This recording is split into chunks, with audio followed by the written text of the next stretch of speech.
नमस्कार दोस्तों, आप सभी का स्वागत है आप सभी के अपने चैनल सरस्वती एकेडमी में। और समकालीन चित्रकारों की सीरीज़ में आई थिंक ये हमारा 5th या 6th वीडियो है। इससे पहले हम भूपेंद्र खक्कर, आनंद कुमार स्वामी, आपका राजा रवि वर्मा, अवनींद्र नाथ टैगोर, गगनेंद्र नाथ टैगोर के बारे में वीडियो बना चुके हैं, जो कि आप इस चैनल में विजिट करके देख सकते हैं। तो आज हम पढ़ रहे हैं श्री नंदलाल बसु जी के बारे में। महान चित्रकार थे ये, बंगाल स्कूल के, और राष्ट्रीय आंदोलन में भी इनकी भूमिका रही। चित्रों के माध्यम से इन्होंने अपना योगदान दिया। तो आइए इनके बारे में पढ़ते हैं। इनका जन्म है 3 दिसंबर 1883। सॉरी, इनकी 2 डेट ऑफ बर्थ प्रचलित हैं। तो ये 3 वाला आप मेरे ख्याल से याद ना करें, क्योंकि इनका 3 सितंबर 1882 वाली जो डेट ऑफ बर्थ है वो ज़्यादा प्रचलित है। तो इसको मैं कट कर देता हूँ यहाँ पर। इनका जो डेट ऑफ बर्थ है वो है 3 सितंबर 1882 और मृत्यु है इनकी 16 अप्रैल 1966। ये अवनी बाबू के प्रमुख शिष्यों में से एक थे तथा मास्टर मोसाई के नाम से प्रसिद्ध थे। तो ये क्वेश्चन हमेशा पूछा जाता है कि मास्टर मोसाई के नाम से कौन प्रसिद्ध हैं, तो वो हैं नंदलाल बसु। कुछ विद्वानों ने इनकी जन्मतिथि 3 सितंबर 1882 तथा कुछ विद्वानों ने इनकी जन्मतिथि को 3 दिसंबर 1883 माना है, जैसे कि मैंने आपको पहले बता दिया है। इनके पिता पूर्णचंद बसु बिहार में खड़गपुर के स्थापत्य शिल्पी थे। तो पिता भी कहीं ना कहीं चित्रकला बैकग्राउंड के थे। माँ भी लोक कला में प्रवीण थी और माता भी लोक कला में प्रवीण थी। तो जीन का असर तो होता ही है। कई विषयों में पढ़ाई में असफल होने के पश्चात 30 वर्ष की आयु में कलकत्ता स्कूल ऑफ आर्ट में दाखिला लिया। प्रवेश के समय इन्होंने प्रवेश के समय एक कह सकते हैं एंट्रेंस एग्ज़ाम जो उस टाइप का होता होगा, उस समय इन्होंने महाश्वेता नाम का चित्र भी वहाँ दिखाया। और जिस चित्र को देखकर ही वो जो वहाँ के थे, मतलब प्रवेश लेने वाली समिति के सदस्य, वो मतलब उससे उनके फ़ैन हो गए। कम उम्र में ही सती और नौका विहार जैसे प्रसिद्ध चित्र बनाए। ध्यान रहे, पहला चित्र याद कर लीजिए, महाश्वेता नंदलाल बोस, सती नंदलाल बोस और नौका विहार नंदलाल बोस। आपने माइकल एंजेलो तथा राफेल के चित्रों की भी प्रतिकृतियां बनाई। 1917 ईस्वी में विचित्रा कला शिल्प केंद्र और ओरिएंटल स्कूल ऑफ आर्ट का इन्हें प्राचार्य बनाया गया। विचित्रा कला शिल्प केंद्र आपको पता ही होगा, ये अवनींद्र नाथ टैगोर जी ने बनाया था। और जो ये ओरिएंटल स्कूल ऑफ आर्ट है, ये भी ओरिएंटल सोसाइटी से रिलेटेड होना चाहिए मेरे हिसाब से। मुझे अच्छे से याद तो नहीं है, लेकिन मैं इतना जानता हूँ कि oriental society of Indian art, इसकी स्थापना गगनेंद्र नाथ टैगोर और अवनींद्र नाथ टैगोर दोनों भाइयों ने मिलकर की थी। तो उसी से रिलेटेड था, जहाँ तक मेरा ख्याल है इसको। आपने गीतांजलि संस्था के लिए चित्र बनाए। ओरिएंटल आर्ट की नौकरी छुड़वाकर गुरुदेव श्री रविन्द्रनाथ टैगोर जी ने इन्हें विश्व भारती कला भवन का वहाँ प्रधानाचार्य बना दिया, प्राचार्य और विभागाध्यक्ष बनाया। 1924 में गुरुदेव के साथ, यानी कि रविन्द्रनाथ टैगोर जी के साथ, ये पूर्वी एशिया की यात्रा पर भी गए। देखिए, पूर्वी एशिया की यात्रा की इन्होंने, वहाँ की कला पद्धतियों का अध्ययन किया। कला भवन में रहकर आपने संथाल स्त्री पुरुष और कन्याएं विषय वाले चित्र बनाए। 74 की आयु तक नंदलाल शांति निकेतन में रहे। आपको गहरे रंगों से परहेज था, मतलब बहुत ही ये गहरे शेड नहीं लगाते थे, लाइट शेड यूज़ करते थे रंगों के। आपने अपने चित्रों में मौलिकता पर जोर दिया। मौलिकता यानी कि बहुत ज़्यादा वल्गरनेस ना हो उनमें, अश्लीलता ना हो, मौलिक लगें चित्र। अपनी जो निजी वो है उनकी, मतलब क्या कह सकते हैं, प्रकृति या जो चित्रकार दिखाना चाहता है वो भाव प्रदान करें।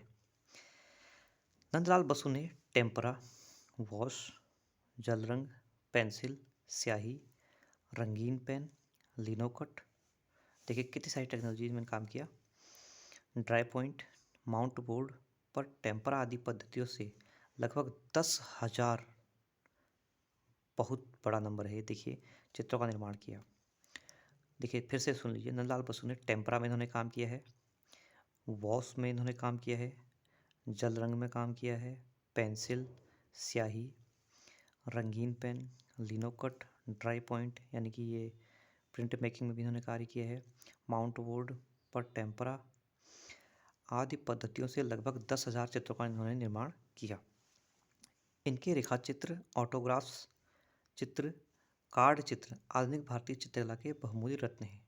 ये कभी भी अगर कहीं से कोई इनको कार्ड मिले या पोस्ट कार्ड पे भी ये छोटे छोटे चित्र बनाकर अपने संबंधियों को गिफ्ट किया करते थे, तो वो भी विभिन्न संग्रहों में आज प्राप्त हैं। तो वही कह रहे हैं कि इनके रेखा चित्र, ऑटोग्राफ चित्र छोटे छोटे पेपर शीट पे बनाते थे, और कार्ड चित्र ये इनकी चित्रकला के बहुमूल्य रत्न हैं। ये लिखा है स्टेला क्रेमरिस ने। अब हम नंदलाल बसु का भी ह्यूज इनका चित्र संग्रह है, तो उसको हम एक बार ब्रीफ में पढ़ लेते हैं। नंदलाल बसु के प्रमुख चित्र हैं चिता पर बढ़ती हुई सती, ये वर्तमान में Indian society of oriental art ये Indian society of oriental art की प्रथम प्रदर्शनी के लिए इन्होंने बनाया। सती का देह त्याग भी इन्होंने इंडियन ओरिएंटल आर्ट की प्रदर्शनी के लिए बनाया था, प्रथम प्रदर्शनी के लिए। कर्ण का सूर्य पूजन उत्तरी और दक्षिणी भारत की यात्रा के पश्चात बनाया। ओके। 1900 चित्र बनाए। 1909 में चैनिका काव्य संग्रह के लिए भी इन्होंने चित्र बनाए। 1910 से 14 के बीच इन्होंने चित्र बनाए आनंद कुमार स्वामी और भगिनी निवेदिता के संयुक्त लेखकत्व में myths and legend of Hindu and Buddhist ग्रंथ के लिए। तो आनंद कुमार स्वामी ने और सिस्टर निवेदिता ने एक ग्रंथ लिखा था, myths and legends of Hindu and Buddhist. तो यहाँ पर ध्यान रहे, हम दो चीज़ें याद कर रहे हैं कि myths and legends of Hindu and Buddhist जो एक ग्रंथ है, इसके लेखक कौन है? आनंद कुमार स्वामी और भगिनी निवेदिता। और इसके लिए चित्र किसने बनाए? तो वो नंदलाल बसु जी ने बनाए। आगे पढ़ते हैं। 1917 में इन्होंने चित्र बनाए रविन्द्रनाथ के काव्य संग्रह गीत वितान के लिए।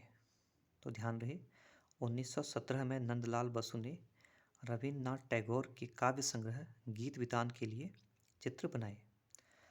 1929 में इन्होंने शांति निकेतन के क्षितिज के लिए चित्र बनाए। अब शांति निकेतन के क्षितिज के लिए कहाँ के लिए बनाए, मैं तुम समझ तो पा नहीं रहा हूँ। हो सकता है छत के लिए चित्र बनाए हों वहाँ भवनों के, या कुल मिला के शांति निकेतन में लगवाने के लिए उन्होंने चित्र बनवाए 1929 में। बनारस का एक दृश्य, तो यह पोस्ट कार्ड माध्यम में बनाया स्याही व पेन से, ये भी बहुत फेमस होगा तभी इसका जिक्र आ रहा है यहाँ पर। तो बनारस का एक दृश्य पोस्ट कार्डिंग पेन माध्यम से बनाया है नंदलाल बसु ने। 1931 में गुरुदेव के ग्रंथ सहज पथ के लिए इन्होंने चित्र बनाए। तो गुरुदेव रविन्द्रनाथ टैगोर का एक फेमस ग्रंथ था सहज पथ, तो उसके लिए 1931 में किसने चित्र बनाए? ये बनाए नंदलाल बसु ने। 1931 आपको इस तरह से भी याद होना चाहिए कि 1931 में भगत सिंह जी को फांसी हुई थी, हमारे शहीद आजम, तो उस तरह से भी आप कनेक्ट कर सकते हैं। 1936, 48, 79, 51, 1936, 1948, 1979 और 1951 में इन्होंने जो चित्र बनाए वो हैं महिषासुर मर्दिनी और दुर्गा विषय पर।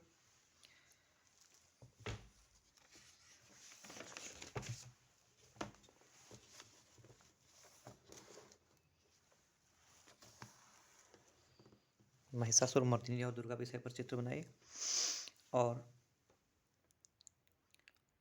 1938 में जो इन्होंने चित्र बनाया है वो है प्रकृति दृश्य में आदमी, गुरुदेव और नर्तकी।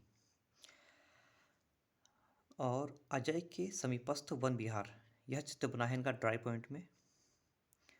अजय के समीपस्थ वन विहार, ये चित्र बना है नंदलाल बोस का ड्राई पॉइंट में। 1941 में चित्र बना है सरस्वती, कागज पर टेम्परा। 1943 में बना है महिषमर्दिनी, यह रेखांकन है। मायावती आश्रय, यह जल रंग में है नंदलाल बोस। 1943 में बराकर नदी, हजारीबाग मार्ग, ये जो दोनों चित्र हैं बने हैं जल रंग में। 1944 में इन्होंने मुकुदुम कुंड बनाया जल रंग में।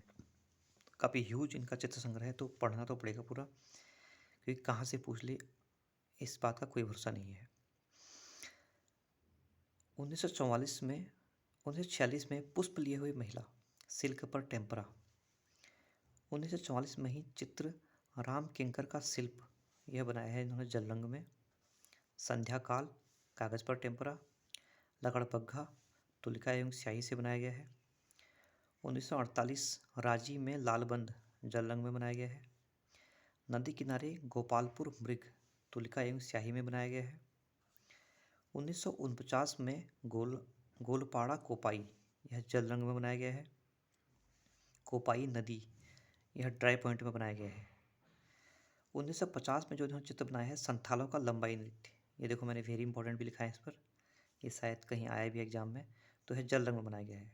1950 में नंदलाल बोस ने संथालों का लंबाई नृत्य चित्र बनाया है। 1952 में इन्होंने बनाया है डोलन चंपा कागज पर टेम्परा। 1953 में बनाया है अंतासी पुष्प पोस्ट कार्ड पर रंगीन पेंसिल। अरहर का पौधा, इसका माध्यम ज्ञात नहीं है, लेकिन यह अरहर का पौधा जो चित्र है यह भी नंदलाल बोस द्वारा चित्रित है। 1954 में देवदासी कागज पर कोलाज। एक बछड़ा लाल इमली यह चित्र बना है पेन माध्यम में। सिद्ध पुरुष यह भी पेन माध्यम में बना है। 1955 में जो चित्र बना है वह है बकरियां जल रंग में।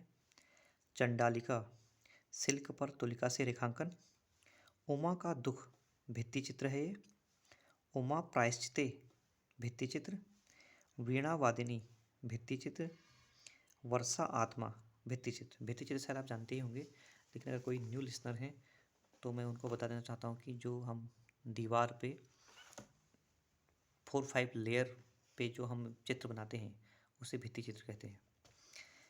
विज्ञान मंदिर कोलकाता के लिए भी इन्होंने चित्र बनाए। बाप रे, काफ़ी ह्यूज है इनका संग्रह, लेकिन मैं आपके लिए पढ़ देता हूँ। अगर आप इतने इंटरेस्टेड हों तो इसको सुने, नहीं तो फिर इसको स्किप करते रहें। विज्ञान मंदिर कोलकाता के लिए भी इन्होंने भित्ति चित्र बनाए। महत्वपूर्ण चित्र हैं। हल कृष्ण उत्सव की स्मृति में नंदलाल बोस ने इतालवी भित्ति चित्र शैली में एक विशाल भित्ति चित्र बनाया जो भारतीय ग्रामीण संस्कृति का परिचायक है। आई थिंक क्योंकि काफ़ी लंबा है इनका चित्र संग्रह, तो इससे हम एक काम करेंगे कि नेक्स्ट में भी पढ़ेंगे, जिससे कि नेक्स्ट वीडियो में आपको थोड़ा गैप भी मिले और आपको अच्छे से याद भी हो। तो देखिए काफ़ी ह्यूज हम पूरा डिटेल लेके आए हैं नंदलाल बसु जी के बारे में, और उम्मीद करते हैं आपसे कि आप इस चैनल को लाइक और सब्सक्राइब करके अपना प्यार इस चैनल को देंगे। और साथ ही मैं इतना आपको बता दूं, इस चैनल में आपको पूरी ऑथेंटिक न्यूज़ ही मिलेगी। ये सारे जो नोट्स हैं ये बुक्स से बने हैं, रीता प्रताप या रवि साखलकर की बुक से बने हैं। अदर बुक्स का भी रेफरेंस इसमें लिया गया है, तो इसमें कोई भी फॉल इन्फॉर्मेशन या कोई भी आपको झूठी जानकारी इसमें नहीं दी जाएगी। तो इसी तरह अपना प्यार बनाए रखें। धन्यवाद।